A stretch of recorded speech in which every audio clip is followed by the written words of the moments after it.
আশাজি,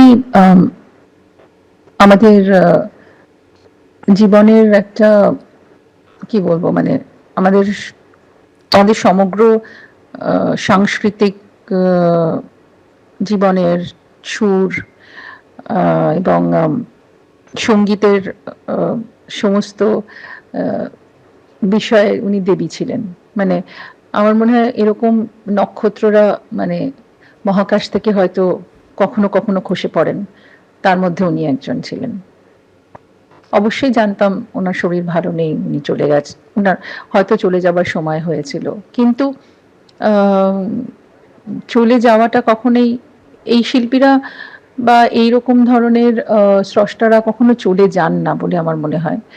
আ তারা থেকে যায় আমাদের সবার নিবিড় ভালোবাসায়, তাদের কীর্তিতে, তাদের আ সঙ্গীতের জগতে, যেই সঙ্গীত আ শুধু আমাদের না, আমাদের পরবর্তী যত জেনারেশন আসবে, তাদের সবাইকে সমৃদ্ধ করবে। সঙ্গে আমাদের যে সম্পর্ক সেটা এমন একটা জায়গায়, মানে আমি আপনাকে বলতে পারি আমার মাকে আমি আগেই হারিয়েছি, সেকেন্ড টাইম আমার মাকে আমি হারালাম।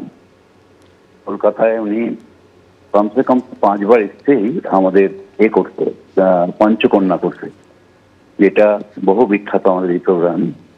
তো প্রথমবার যখন এসেছিল তখন আপনাদের এইপি থেকেই সুমনবাবু ইন্টারভিউ করেছিলেন, খুব বড় ইন্টারভিউ, এবং ইট ওয়াজ রিয়েলি অ্যামেজিং প্রোগ্রাম। আর আশাজি বারবার মিস করতেন এবং রিসেন্টলি আমাকে বলেও ছিলেন একবার পঞ্চকন্যা কর, আমি যাবো, আরেকবার গাওয়ার ইচ্ছে। যখন এখন কি হয়েছিল, বয়স হয়ে গেছিল, তো এখন অনেকটা টাইম পাচ্ছিলেন না, মানে অনেকক্ষণ কন্ট্রোল করতে পারছিলেন না। সেই সময় বলেছিল পঞ্চকন্যায় ব্রেক আছে, 5টা করে গান, উনি ভীষণ ইন্টারেস্টেড ছিলেন।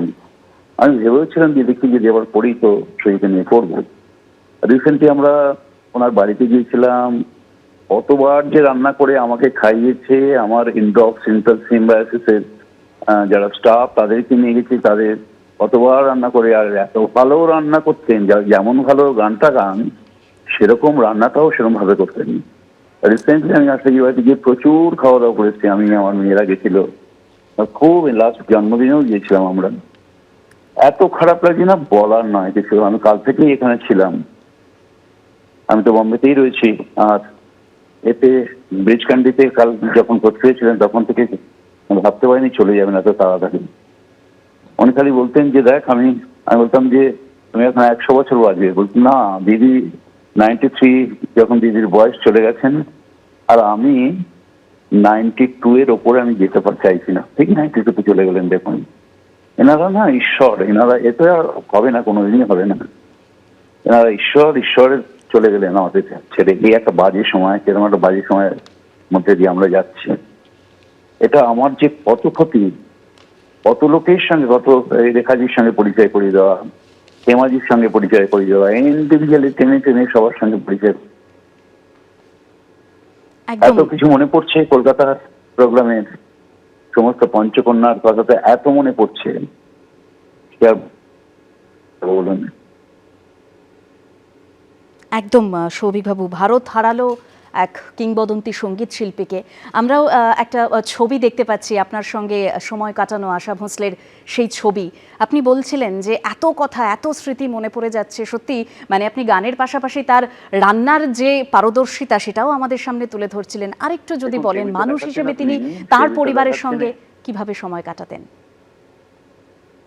দেখুন, আমি যখন যেতাম না, আমি সকাল সকাল এখানে বম্বেতে শিফট করার পরে আমি তো প্রায় চলে যেতাম, আর যেই ফোন করতাম বলতে চলে আয় চলে আয়। ছেলে মাঝে মাঝে দুবাইতে যেত, চলে আয়। কত আড্ডা মেরেছি, কত গান বাজনা নেই যে কথা হয়েছে তার কোনো ঠিক নেই। আমি জিজ্ঞেস করতাম যে ফুলে গন্ধ নেই যখন গিয়েছিলে, বা সন্ধ্যাবেলা।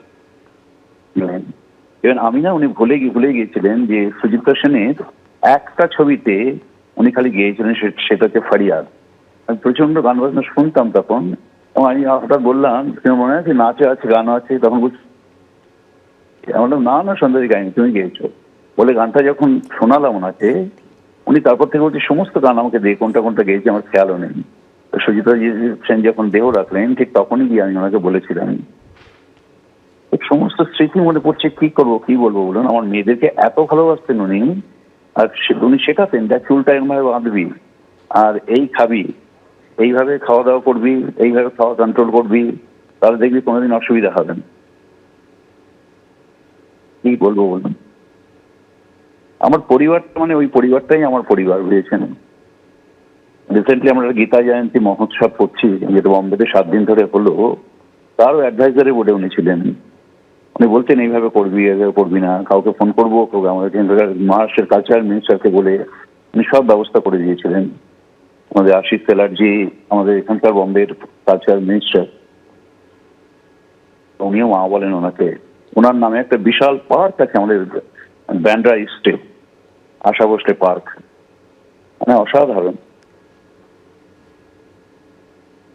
একদমই, অনেক অনেক ধন্যবাদ সৌভিকবাবু আমাদের সঙ্গে কথা বলার জন্য। সৌভিক দাশগুপ্ত আশা ভোসলের পারিবারিক বন্ধু, তার সঙ্গে আমরা কথা বললাম তিনি পরিবারের সঙ্গে কিভাবে সময় কাটাতেন, অর্থাৎ এই প্রবাদ প্রতিম সঙ্গীত শিল্পী আশা ভোসলে কিভাবে সময় কাটাতেন তার পরিবারের সঙ্গে, সমস্ত বিষয় আমরা জানলাম। এবিপি আনন্দ এগিয়ে থাকে, এগিয়ে রাখে।